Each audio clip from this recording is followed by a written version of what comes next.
Est-ce que les photographies montrent la réalité? À mon avis, pas vraiment, et heureusement d'ailleurs. Et je vais vous expliquer pourquoi, et aussi pourquoi la retouche photo est importante et fait partie intégrante du processus photographique.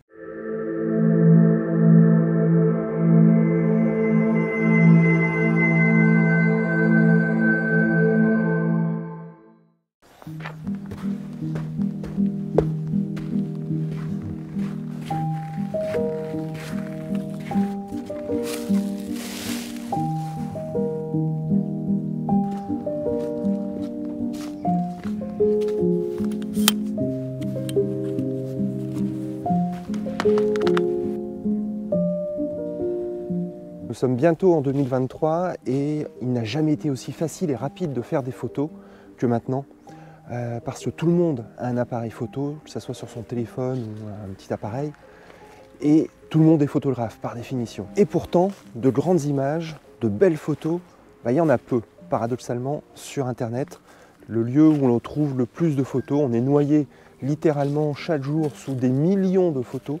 Dans le monde entier. Donc ce qui est surprenant, c'est qu'on ne trouve pas plus de belles photos sur Internet. Alors pourquoi? Pourquoi il n'y a pas plus de belles photos sur Internet alors qu'il n'y a jamais eu autant de photographes potentiels dans le monde entier? Et pour répondre à cette question, je vais répondre à la question d'Edith qui m'a été posée sur la chaîne YouTube il y a un mois à peu près, et qui me demandait, mais dans le post-traitement, pourquoi vous changez la réalité? C'est vrai ça au fond, pourquoi on change, pourquoi on modifie la réalité?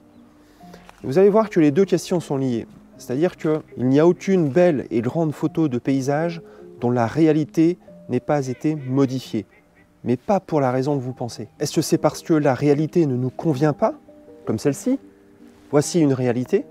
Ce que vous voyez là actuellement, c'est la réalité, à peu près, puisqu'il y a quand même un filtre qui est appliqué par le logiciel de la caméra. Mais techniquement, ce que mes yeux voient en ce moment, on peut appeler ça la réalité. Mais pourquoi vais-je ensuite retoucher cette photo? Pourquoi vais-je la modifier? Et Edith a raison là-dessus. On va modifier la réalité. Je ne veux pas modifier la réalité pour modifier la réalité, ça n'a aucun sens. Ce n'est pas une fin en soi, c'est ça que je veux dire. En fait, si je modifie la réalité, c'est parce que je vais donner ma propre interprétation de la scène que j'ai vécue, tout simplement. Et je pense que là, il y a une incompréhension de la part de beaucoup de gens qui pensent que le rôle du photographe, c'est de capturer une scène, puis de modifier tout un tas de choses en post-traitement, donc les couleurs, la lumière, etc., etc. Non, en fait, à la base, il y a bien une démarche artistique, une démarche intellectuelle même, qui consiste à se représenter mentalement la scène qui est devant nous, avec les émotions que l'on ressent, avec les éléments qui nous sont donnés par la nature, c'est-à-dire la lumière, la couleur, les sons, les bruits, les parfums. Et toutes ces sensations, on va se les approprier et on va en faire une image mentale, d'abord, avant même de faire la photographie. Et c'est cette image mentale qu'on va tenter de traduire en image physique à travers notre appareil photo.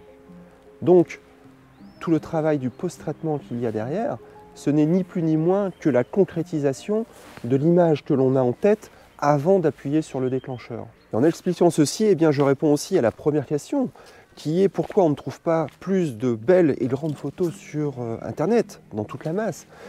Pour moi, c'est tout simplement parce que tous ceux qui prennent des photos ne suivent pas du tout la même démarche photographique, ils n'ont pas du tout la même intention photographique que nous, les photographes. Et c'est tout le sens que Ansel Adams a défini comme la visualisation. Ce terme désigne, selon sa propre définition, en 1934, donc vous voyez que c'est pas récent, l'ensemble du processus émotionnel et mental à l'œuvre dans la création d'une photographie. Et à l'époque, il inclut la capacité d'anticiper l'image définitive avant l'exposition du film.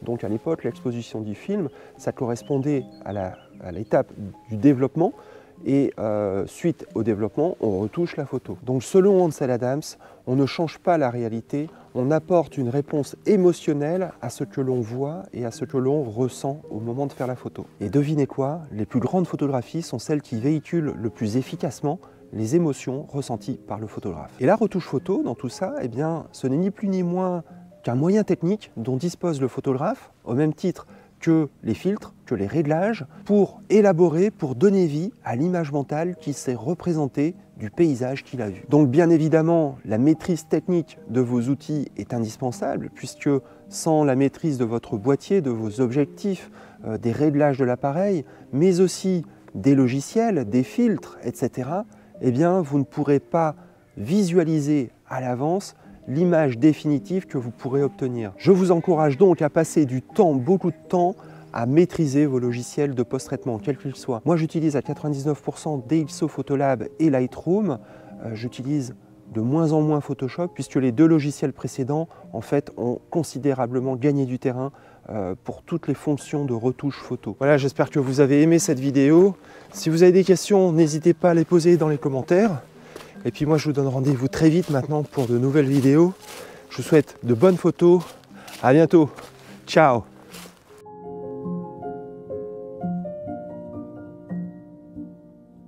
Regardez ce que j'ai trouvé ici.